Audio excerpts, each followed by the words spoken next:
Cari maklumat dan berita politik yang bebas, kupasan yang tepat, panas.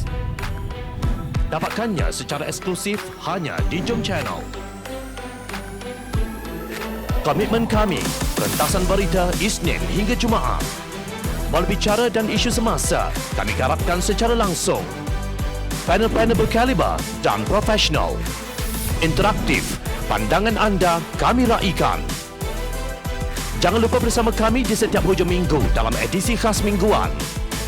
Jom Channel, moving forward, sharing a new experience.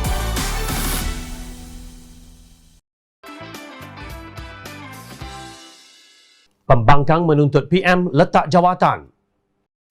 Nampaknya Perdana Menteri Tebuk Atap Tan Sri Mahyadin Mat Yassin semakin terbelit dalam perangkap yang dipasangnya sendiri apabila kenyataan yang dikeluarkan Istana Negara menyanggah pengumuman Menteri Undang-Undang dan Parlimen Datuk Seri Taqiyuddin Hassan pada 26 Julai lalu. Ketua Pembangkang Datuk Seri Anwar Ibrahim berkata kenyataan Taqiyuddin itu bercanggah dengan mengelirukan Parlimen bukan sahaja gagal menghormati prinsip kedaulatan undang-undang yang terkandung di dalam rukun negara, malah telah membelakangi fungsi dan kuasa yang di-Pertuan Agong Al-Sultan Abdullah Ahmad Shah sebagai Ketua Utama Negara seperti mana termaktub di dalam Perlembagaan Persekutuan. Pengerusi Pakatan Harapan itu menegaskan kenyataan media Istana Negara pada 29 Julai telah membidas sikap biadab dan pelakuan derhaka Taqiyuddin yang secara terang-terangan mengelirukan Dewan Rakyat apabila mengatakan semua ordinan darurat telah dibatalkan pada 21 Julai 2021. Walhal ianya ditetahkan supaya dibentangkan dan dibahaskan di Parlimen bagi tujuan pengerungkaian. Dengan ini, saya, Anwar Ibrahim, Paul Dickson, mewakili ahli-ahli Dewan Rakyat, mengemukakan usul seperti berikut.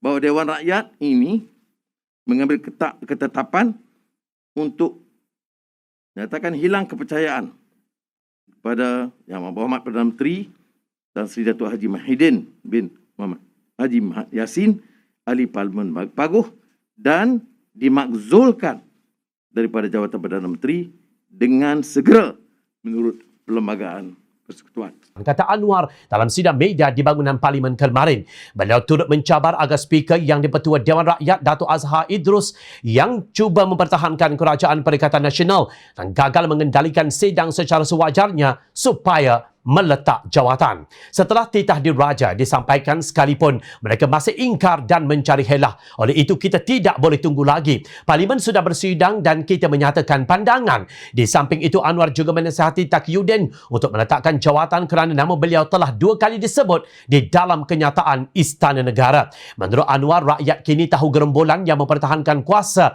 dalam kerajaan kini derhaka kepada Yang di-Pertuan Agong. Sementara itu, Presiden Amanah Muhammad Sabu melahirkan kekesalan dengan sikap Mahyadin yang mempamerkan keangkuhan beliau dan seluruh jemaah menteri terhadap teguran dan pandangan Yang di-Pertuan Agong. Kata Muhammad, Mahyadin dan kabinetnya cuba menegakkan benang yang basah dengan mendakwa beliau dan jemaah menteri telah menjalankan tugas mereka dengan teratur dalam soal pembatalan ordinan darurat yang menjadi pertikaian sekarang ini. Kenyataan Tan Sri Mahyadin Mat Yassin seolah-olah membayangkan bahawa Yang di-Pertuan Agong tidak memahami keadaan sebenarnya dan tersilap apabila menyatakan baginda amat duka cita dengan tindakan jemaah menteri. Tan Sri Mahyadin Mat Yassin seterusnya cuba menyalahkan pembangkang pula seolah-olah kami semua menimbulkan kekeliruan dalam persoalan ini, ujarnya dalam satu kenyataan. Hakikatnya, kata Muhammad, dari awal lagi jemaah menteri ingkar dengan saranan Yang di-Pertuan Agong yang telah menitahkan pada 16 Jun 2021 supaya persidangan Parlimen perlu diadakan secepat mungkin untuk membolehkan ordinan darurat dan pelan pemulihan negara dibahaskan oleh ahli-ahli Dewan Rakyat. Menurut Muhammad, walaupun akhirnya Parlimen telah mengadakan sidang khas, Perdana Menteri Perikatan Nasional cuba mengelak daripada sebarang perbahasan berhubung ordinan darurat. Muhammad sependapat dengan Anwar bahawa Perdana Menteri Tebuk Atap ini telah bertindak membelakangkan titah Yang di-Pertuan Agong dengan mencari ruang tafsiran undang-undang yang menyeleweng dari semangat sebenar Perlembagaan Persekutuan dan sistem demokrasi yang diamalkan negara.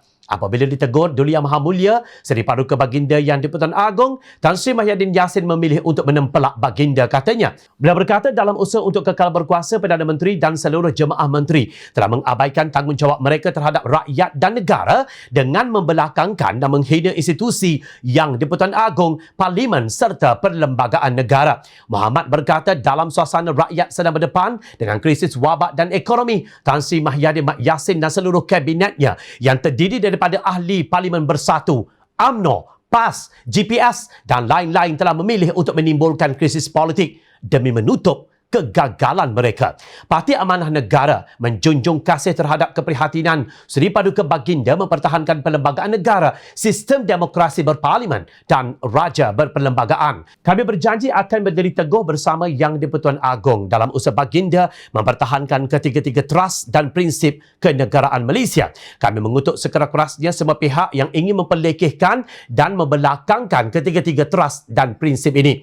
Amanah menuntut Tan Sri Mahyadin Yassin untuk bertanggungjawab terhadap tindakan penderhakaan kepada Seri Paduka Baginda Yang di-Pertuan Agong dan atas segala kecurangan jemaah menteri terhadap keluhuran perlembagaan persekutuan dan institusi parlimen. Oleh itu, Amanah menuntut Tan Sri Mahyadin Yassin dan seluruh anggota kabinetnya untuk meletak jawatan serta-merta dan memohon sembah ampun daripada ke bawah Duli Yang Maha Mulia Seri Paduka Baginda, tegas Muhammad. Tidak kiralah sama ada Mahyadin dan Perikatan Nasional memiliki berapa kerusi di dalam Dewan Rakyat, bilangan sokongan itu tidak akan dapat membersihkan penderhakaan yang telah mereka lakukan. Jika kalian yang kini dalam jemaah menteri ada sekelumit rasa malu, kalian patut meletakkan jawatan secara terhormat. Difahamkan Amanah akan membuat laporan polis di seluruh negara terhadap Tan Sri Mahyadin Yassin, Datuk Seri Taqiyuddin Hassan, Datuk Azhar Azizan Harun dan Tan Sri Idrus Harun atas dakwaan antaranya membohongi rakyat, mengganggu-gugat proses demokrasi, melanggar perlembagaan persekutuan dan derhaka kepada titah Yang di-Pertuan Agong. Apa guna kepuk di ladang kalau tidak berisi padi? Apa guna Dewan bersidang kalau tidak berani beraksi?